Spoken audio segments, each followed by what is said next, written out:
Browline glasses are a style of eyeglass frames which were very popular during the 1950s and 1960s, especially in the United States of America. The name derives from the fact that the bold upper part of the frames frame the lenses in the same way that eyebrows frame the eyes. The glasses were first manufactured by Churon Limited in 1947 under the Rincer brand and quickly emulated by various other manufacturers. The design became the most common style of eyeglasses throughout the 1950s and the early 1960s before it was surpassed in popularity by solid plastic styles. Browlines enjoyed a renaissance as sunglasses in the 1980s before returning to popularity in the 2010s, with the rise of retro style and the hipster subculture. Description: Browline glasses are constructed in such a way that the upper portion of the frame is thicker than the lower portion, simulating additional eyebrows or otherwise drawing attention to the wearer's natural brow line. The most common means of construction is for the upper portion of the frame, the brows or caps, and temples to be made of plastic, with the remainder of the frame, the bridge and eye wires, or chassis, to be made of metal. The chassis inserts into the brows and is held in place by way of a series of screws.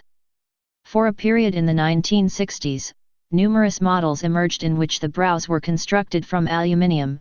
Following the style's resurgence in the 2000s, brow lines made wholly out of one type of metal with less pronounced brow portions became popular. Monobrow lines. Monobrow lines are a variant of brow lines in which the bridge is contiguous with the caps, creating a solid, unbroken line across the top of the frame.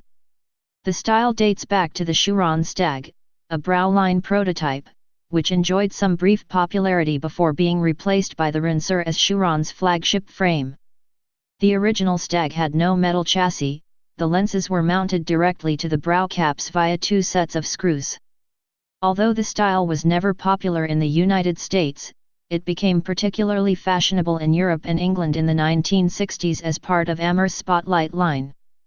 The modern monobrow line originated in the 1980s, as part of an effort by Bosch and Lomb to diversify their Ray-Ban sunglass collection with the Wayfarer Max, a fusion of the then popular Wayfarer and Club Master sunglass models. The style proved unpopular and was quickly phased out. The monobrow line design was resurrected by a variety of manufacturers in the 2010s, chiefly Oakley, after brow lines returned to popularity. Unlike its tenure in the 1980s, monobrow lines proved to be a popular variant among eyeglass wearers in the 2010s. History: 1940s–1960s. Browline glasses were invented in 1947 by Jack Rohrbach, then vice president of Churon Limited, an eyeglass company. The first brow lines sold under the Rincer model name were made out of interchangeable bridges, eye wires, and brows, allowing wearers to completely customize the size, fit, and color of their glasses. At the time, most frame manufacturers offered a limited number of colors and sizes, making brow lines a unique means of customizing one's personal appearance. The style quickly caught on in popularity amongst eyeglass wearers, resulting in numerous other companies releasing their own brow line frames. Most notably, Artcraft Optical produced the Art Rim brand, which offered designs for both men, under the Clubman models, and women, under the Leading Lady models, making the style unisex. Though numerous companies manufactured their own versions of brow lines, through the 1960s, 6 manufacturers in particular dominated the brow line market: Churon, Artcraft Optical, Victory Optical, American Optical, and Bosch and Lomb, which branded the model as the Ray-Ban brow line. Each company differentiated their frames through unique plaques on the upper corners of the frames, which sometimes also served to cover the rivets attaching the temples to the frame. The style continued to rise in popularity throughout the 1950s, with different manufacturers modifying the original brow line design in order to compete.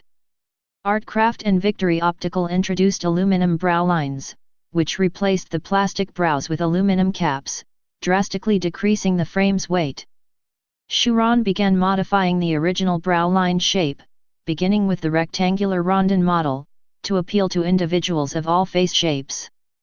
For a period in the 1950s, plastic brows designed to emulate wood grains became popular, with Victory Optical offering models that allowed wearers to switch off the caps to coordinate to different outfits. Ultimately, Browline glasses accounted for half of all eyeglasses sold and worn in the 1950s. As a result, many famous figures from the mid-20th century are pictured wearing Browlines, including Black liberationist Malcolm X, Kentucky Fried Chicken founder Colonel Sanders, Lyndon B. Johnson, most notably in his national statement regarding the signing of the 1964 Civil Rights Act, Vince Lombardi, and others. Browlines continued to remain popular through the 1960s, but their market influence slowly waned throughout the decade as advances in plastics manufacturing offered wearers even further frame customization via solid plastic eyeglasses, which could now be made in more shapes, sizes, and colors than in the past. Wearers who wished to wear plastic frames but still liked the Browline style flocked to plastic Browlines, plastic glasses with transparent lower portions and solid upper portions, which became a major frame style of the 1960s.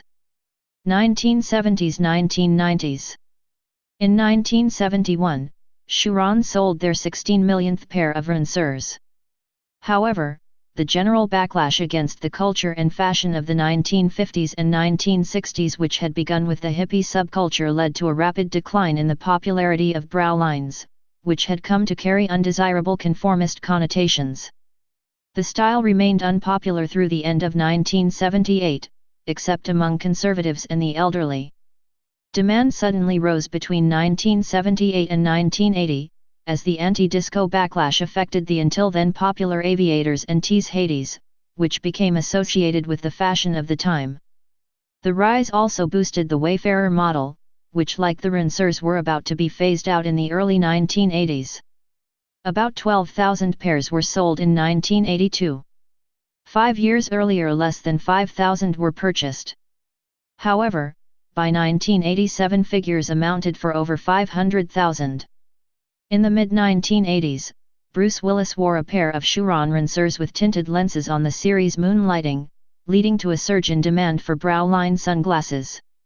In response, Ray-Ban, which already dominated the sunglasses market with their Wayfarers and Aviator sunglasses, introduced the Club Master, a traditional Browline frame with sunglass lenses, and the Club Master Max, a Wayfarer-shaped and sized Browline. The Club Master went on to become the third best-selling sunglasses style of the 1980s, behind the Wayfarer and Aviator. Bob Geldof can also be seen wearing a pair of Browline sunglasses that look to be Club Masters in the 1982 Pink Floyd movie The Wall. Browlines, and plastic glasses in general, were deeply affected by the backlash against the 1980s consumer culture, and carried a variety of stigmas during the 1990s, variously identifying the wearer as a nerd, geek, elderly, or a devotee of far-right politics. The 1993 film Falling Down in particular helped to cement an association between Browlines and the angry white male. 2000s onwards.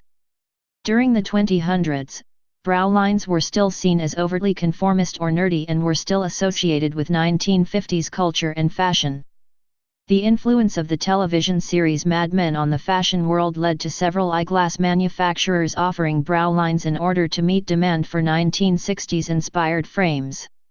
Major characters on several television series in the late 2000s and early 2010s were seen wearing Browlines, including Mad Men, Heroes, on which the style worn by character Noah Bennett was erroneously identified as horn-rimmed glasses, American Horror Story, and CSI. Crime Scene Investigation. By 2013, of the major companies that produced Browlines during the height of their popularity, only Shuron and Victory Optical still manufacture them. Shuron is the only company to have constantly produced Browlines since their inception. Victory Optical shut down for a period in the 1980s to 1990s before resuming manufacture in the 2000s. Artcraft Optical still features the Clubman model on their web page, although the company no longer manufactures the frame, and now only sells remaining parts from the factory. Please subscribe and thanks for watching.